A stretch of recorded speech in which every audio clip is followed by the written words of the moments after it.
nangyari sa'yo, Idol? Pagtulog, ito rin yung dati master yung binalik niya. Nabalik mo na yan dati. Ngayon, kailan ka na naman? Kanina lang?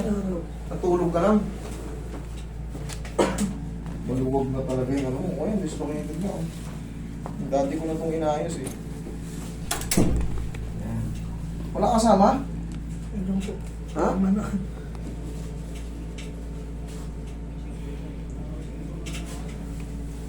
Ganito yung itsura pag naka-dislocate. Yung iba kasi hindi, dislocated. Hindi mo makikikilos. Para kang ano. Yan, pag dislocated. Kunting tabig lang, masakit ka agad. Papasok kayo na nakaganyan, no? Yan, pag ganyan na nakikita nyo, nakadepensa. Yung iba kasi, nami-misunderstood or lang, hindi naman alam yung dislocated. Basta na lang nag-ano.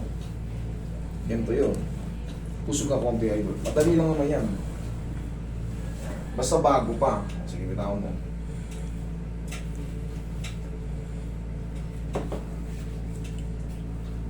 Yan. Hindi na natin uubaran si Sir. Eh, kita nyo naman yung kilos ni Sir. Konting ano lang. Ito.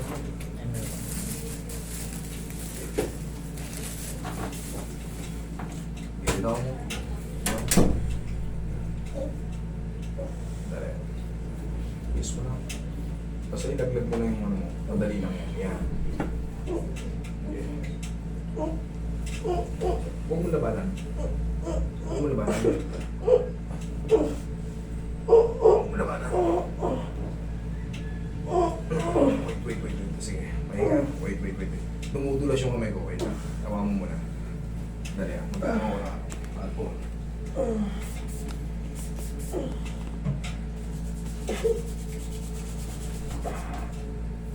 Uploasan mo muna ng power. Sige, bitaw mo muna. Para makapahinga.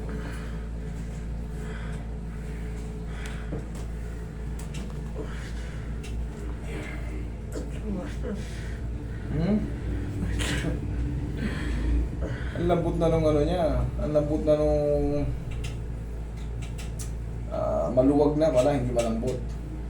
Kailan ka ba nagpunta sa akin dati? Matagal na? Taon na? Okay.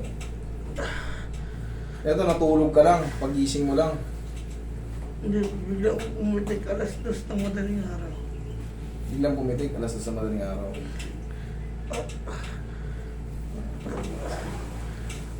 Wait lang. Sige, pahinga ka muna. Okay lang.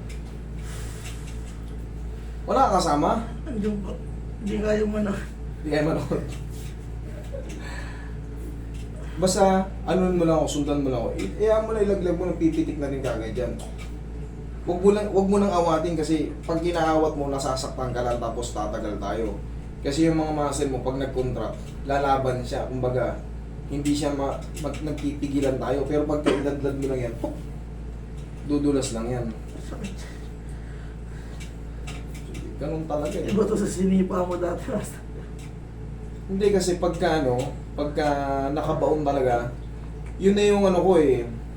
Yun na yung last resort natin. Kailangan kong gamitan ng paa pag nakabaon.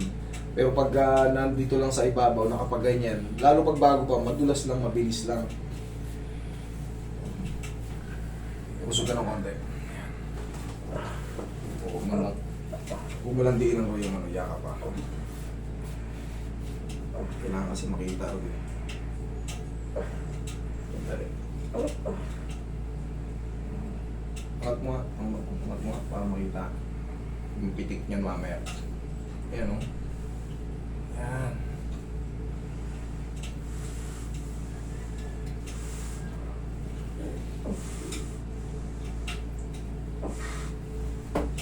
Huwag mo labanan. Lamutan mo lang. Laglag mo lang. Sige, laglag mo lang. Sige, laglag mo lang. Ayaw mo. Sige, laglag mo lang muna. Yan. Huwag mo atake. Sige, laglag mo lang. Sige, laglag mo lang. Sige, laglag mo lang. Malapit na to. Sige, laglag mo lang. Yan, laglag mo lang. Laglag mo lang. Yan. Sige, laglag. Thank you. Sige. Sigaw mo lang. Yan, okay na. Power. Thank you, Lord. Kahit pa paano, ginabayan nyo kami, saglit lang. Kasi yung ganitong kaso, mas mabilis siyang maayos pag dinala nyo kagad dito. Huwag nyo patagalin ng mga ilang linggo kasi natatakot kayo, inuman nyo ng pain reliever. Huwag nyo gagawin yan lalong pag nag-heal na yung mga, lalo pag bata ka pa, ang bilis ng metabolism, nag-heal kagad yung mga nadadamage sa tissue, mas hihirapin. Okay?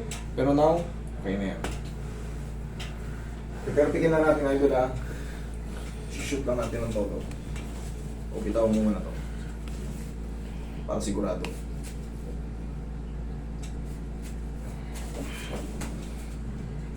Tapos, wait lang. Yan. Okay? Tapos yung sling. Kasi nalalaglag siya. Ano muna natin ang sling para sigurado. Tapos, idol, pag nakahiga ka na, pag nakahiga ka, itutupi, i-straight mo rin yung ano, ha? Whew! Ano? Ayos ka na? Tawa-tawa ka. Oh, idol, ang gagawin mo, magpupush up tayo. Pero, total, baka hindi mo maintindihan eh.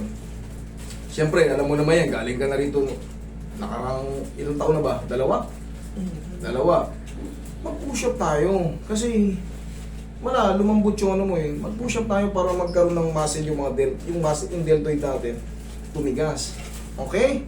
Push up ha, pero wag mo muna mag-push up yan. Hintayin mo muna ng mga ilang linggo. Hayaan mo muna magano. Tapos pag nakahiga ka, alisin mo yan o. Okay, para nakakaganon-ganon din. Baka susunod, dito naman ang siko naman ang problema yun. Hindi naman pilay yan. Okay? Thank you. Sige.